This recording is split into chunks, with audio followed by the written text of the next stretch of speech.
कैनगन asura season 1 episode 6। Episode का नाम है पुलिंग स्ट्रिंग्स। तो लहितो पूरा एफर्ट्स लगा रहा होता है आकियामा से उसका नंबर लेने के लिए, लेकिन वो बोलती है कि तुम्हें अभी अपनी कंपनी के साथ होना चाहिए। वो बोलता है कि मैं खुद ही अपनी कंपनी हूँ और उसका प्रेसिडेंट भी। वो सब ये सुन के शॉक हो जाते हैं। तो यामाशितो बोलता है कि तुम अपनी कंपनी के प्रेसिडेंट और फाइटर दोनों हो। वो बोलता है हाँ। तो लहितो बोलता है कि अगर तुम्हारा बॉस नहीं होता तो मैं यहाँ नहीं होता। तो वो बताता है कि मुझे एक फाइट के लिए फायर कर दिया गया था। उसके बाद मुझे एक शिपिंग कंपनी जो कि नोगी ग्रुप के अंडर आती है वहाँ पार्ट टाइम जॉब की, और एक दिन अचानक नोगी मुझसे मिलने आया और मुझसे कहा कि लहितो तुम ऐसे आदमी नहीं हो जो किसी के अंडर काम करे, तुम्हें अपनी खुद की कंपनी शुरू करनी चाहिए। तो मिस्टर नोगी उसे बोलते हैं कि मैं तुम्हें एक फूड कंपनी सौंपूंगा जिसे मैं हाल ही में खरीदा है। तो लहितो बोलता है कि कंपनी का प्रेसिडेंट बनना अच्छी बात है, बट मुझे फिर से एक फाइटर बनना है। तो नोगी उसे बताता है कि तुम वर्ल्ड फर्स्ट प्रेसिडेंट फाइटर के रूप में कमबैक करोगे। वो ये सब सुन के बहुत खुश हो जाता है। मिस्टर नोगी उससे एक कॉन्ट्रैक्ट साइन करवाते हैं और बोलते हैं कि तुम्हें अब बस मेंबरशिप की फीस पे करनी होगी और उसके बाद मैच की, जो कि टोटल 5 बिलियन येन होती है। और वो बोलता है ऐसे मैंने कैनगन मैचेस में कमबैक किया। वो सब सोचते हैं कि इसको धोखा दिया गया है। तो यामाशितो पूछता है कि अगर तुम जीते तो क्या तुम कैनगन एसोसिएशन का चेयरमैन बनोगे। तो लहितो बोलता है कि क्या तुम्हें कुछ नहीं पता, अगर मैं जीता हूँ तो मैं नोगी को चेयरमैन की पोस्ट से हटा सकता हूँ और ये कॉन्ट्रैक्ट का हिस्सा है। तो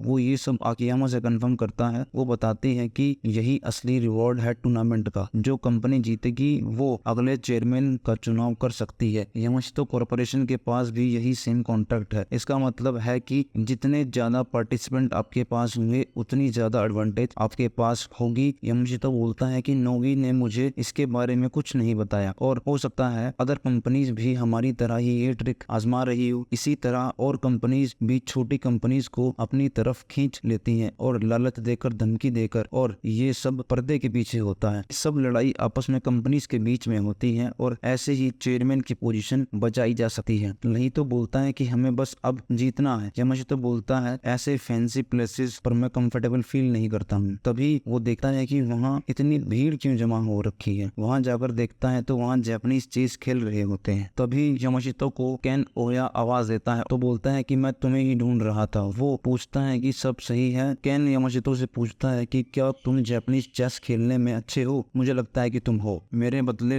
लड़ो और उसे हरा दो। मैंने कितनी बार ट्राई किया लेकिन मैं उसे एक बार भी नहीं हरा पाया। तो बताते हैं इसका नाम है शुइकिची कैनेडा। इससे कोई भी नहीं जीत पा रहा था। तो वो बोलता है कि अब कौन मुझे चैलेंज करने आ रहा है। आप में से कोई भी आ सकता है। चैलेंज फीस 10,000 येन है और अगर आप जीते तो मैं आपको 1 लाख येन दूंगा। वो पूछता है कैन से कि ये कौन है। वो बताता है कि ये मेरा फ्रेंड है कैनेडा और ये कैनगन वर्ल्ड से बाहर का है। तो यामाशितो सोचता है कि तुम आउटसाइडर को यहाँ क्यों लेकर आए हो। कैन बोलता है कि मैं इससे कल जापानीज चेस सेंटर में मिला था और हम दोनों दोस्त बन गए। तो कैनेडा बोलता है कि मिस्टर कैन ये वही आदमी है जिसके बारे में आप बात कर रहे थे। वो बोलता है हाँ, और इसे 50 साल का चेस एक्सपीरियंस है। तभी वो बोलता है कि लगता है मुकाबला कड़ा होने वाला है। यामाशितो सोचता है कि ये मुझे अंडर एस्टिमेट कर रहा है। तो वो उसके पास जाकर बैठ जाता है और वो लगातार 5 बार हार जाता है। कैन सोचता है कि इसे तो यामाशितो भी नहीं हरा पाया। तभी कोई बोलता है देखो प्रेसिडेंट काटाहारा आ गया। सब ऊपर की तरफ देखने लगते हैं। तो मिस्टर काटाहारा सबको आने के लिए थैंक्स बोलते हैं और जैसे कि आप सब जानते हो कि ये सिर्फ 27 घंटे में अपनी डेस्टिनेशन पर पहुंच जाएगी। यामाशितो सोचता है कि ये तो एक बहुत लंबी ट्रिप होने वाली है। तो काटाहारा बोलता है कि बैटलफील्ड में पहुंचने पर आपको अपने फाइटर्स का रजिस्ट्रेशन कराना होगा जिससे वो officially Kengan life and death matches में एंट्री लेंगे और कोई भी फाइटर यहाँ अपनी कोई भी पर्सनल फाइट नहीं करेगा और जो ये रूल्स तोड़ेगा गार्ड्स उस पर एक्शन लेंगे। अभी के लिए इतना ही। आप जाइए और शिप पर एंजॉय कीजिए। तो मिसिस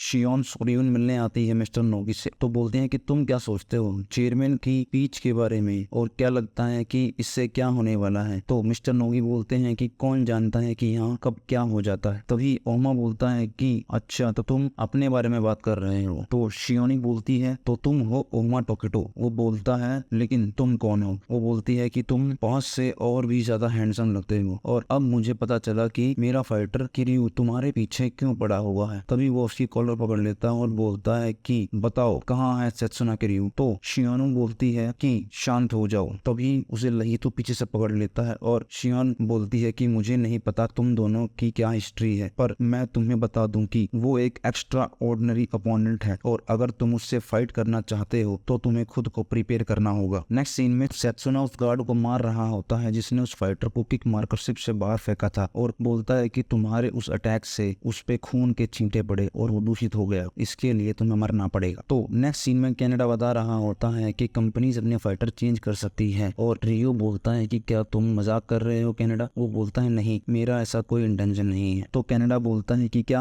आप मुझे इसके बदले अपना फाइटर बनाओगे? कैन बोलता है कि तुम मेरे फाइटर बनना चाहते हो, ये तुम क्या बोल रहे हो कनाडा? अब बहुत देर हो चुकी है ये सब करने के लिए। कनाडा बोलता है नहीं, चेयरमैन ने 2 बातें बोली थी अपनी स्पीच में जिसने मेरा ध्यान खींचा। पहली बात की फाइटर्स का ऑफिशियल रजिस्ट्रेशन वहां पहुंचने के बाद ही होगा और इसका मतलब हुआ कि जब तक आप अपने डेस्टिनेशन पर नहीं पहुंच जाते आप अपने फाइटर्स को बदल सकते हो। तभी कैन बोलता है कि नहीं, ऐसा नहीं है, तुम्हें याद नहीं है कि उन्होंने ये भी कहा था कि कोई भी पर्सन फाइट शिप पर अलाउड नहीं है। कनाडा हंसता है और बोलता है कि उन्होंने कहा था कि कैनगन फाइटर्स के बीच फाइट्स अलाउड नहीं है। ये दूसरी बात थी जिसने मेरा ध्यान खींचा और वो ये सुन के चौंक जाते हैं। आउटसाइडर के लिए बैटल प्रोहिबिटेड नहीं है और प्रूफ के लिए ये गार्ड्स हमें देख रहे हैं कि मैं एक प्राइवेट फाइट करने की कोशिश कर रहा हूँ और ये मुझे रोकने की कोशिश भी नहीं करेंगे। तभी कैन बोलता है कि मैंने तो सोचा भी नहीं था कि पैसेंजर्स ऑन बोर्ड रूल्स में ये खामी हो सकती है। तभी हिमोरो आगे आता है और बोलता है कि चिंता मत करिए प्रेसिडेंट, मैं आपके दोस्त को चोट नहीं पहुंचाऊंगा, मैं इसे जल्दी खत्म कर दूंगा। तभी कनाडा सोचता है कि ये सच बोल रहा है, ये मजाक नहीं कर रहा है, ये बिल्कुल सीरियस है। तो वो बोलता है कि चलो शुरू करते हैं और हम दोनों में से जो जीतेगा वो गिनोकुनिया बुक शॉप को रिप्रेजेंट करेगा, ठीक है? तभी हिमोरू उसे एक पंच मार देता है और वो सोचता है कि ये तो काफी तेज है। हिमोरू बोलता है कि अगर तुमने 1 मिनट तक मेरे अटैक को झेल लिया तो इनके फाइटर तुम बन सकते हो, तो चलो तुम खुद को रेडी कर लो। तो कनाडा सोचता है कि मुझे इसका लेफ्ट मुक्के पर ध्यान देना होगा। तभी एक और मौका पड़ता है और वो उस पे लगातार कई अटैक करता है। तो कनाडा बोलता है कि तुम जीत कुंडो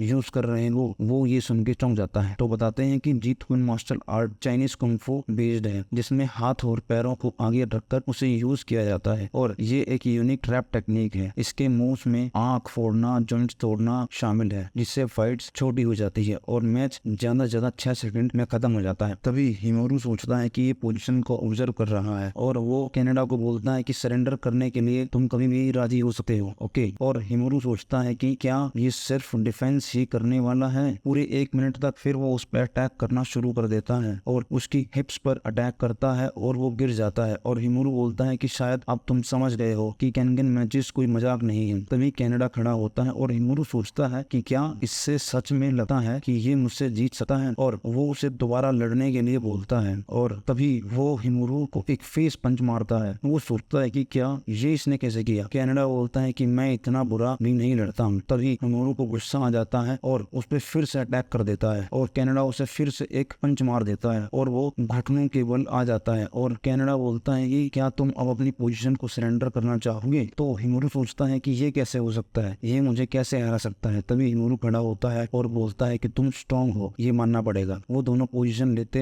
हैं लड़ने के लिए और हिमोरू उस पर लगातार अटैक करता है, फेस पर, आइस पर और किक भी करता है और वो जैसे ही उसे फाइनल पंच मारने की कोशिश करता है कनाडा उसका हाथ को पकड़कर घुमा देता है और उसकी एल्बो बोन को तोड़ देता है। ये देखकर कैन भी सोच में पड़ जाता है। तो हिमोरू सोचता है कि तुम्हारी टाइमिंग बिल्कुल परफेक्ट थी, लेकिन कैसे? तो कनाडा बोलता है कि तुम अभी भी कंटिन्यू करना चाहोगे। हिमोरू बोलता है कि मैं तुम्हें मार डालूंगा कनाडा और उस पे एक हाथ से अटैक करने की कोशिश करता है। तो कनाडा उसकी ब्रोकन आर्म पर ही अटैक कर देता है और उसे बहुत पेन होता है। मिस्टर कैन सोच रहे होते हैं कि ये कौन सी टेक्निक यूज कर रहा है और जैसे ही हिमोरू उस पर दोबारा अटैक करता है वो उसे नीचे गिरा देता है और उसके फेस पर लगातार किक मारता है। ये सब देखकर कैन की आंखें फटी की फटी रह जाती हैं और वो सोचता है कि हिमोरू हमारी कंपनी का सबसे स्ट्रॉन्गेस्ट फाइटर था अभी तक और ये एक अननोन आदमी से फाइट हार गया। तभी कैन बोलता है कनाडा क्या तुम मेरे न्यू फाइटर बनना चाहोगे। तो अगले सीन में लहितो बोलता है पार्टी तो बहुत देखी लेकिन यहाँ का खाना बहुत ही ज्यादा औसम है। तो तुमने सुना कि गिनोकुनिया का फाइटर हिमोरू किसी अननोन आदमी से हार गया और उसका नाम शायद कनाडा है। टोकिटो बोलता है कि मुझे उससे कोई मतलब नहीं है। लहितो बोलता है क्या मतलब तुम्हारा, और इसका मतलब ये हुआ कि हम पर भी कभी भी अटैक हो सकता है, समझे तुम। तो 2 फाइटर आपस में बात कर रहे होते हैं तो दूसरा फाइटर उसे बोलता है कि क्या तुम खाना बंद करोगे और तुम्हें नहीं लगता कि इस टूर्नामेंट के रूल्स रिश्वतखोरी और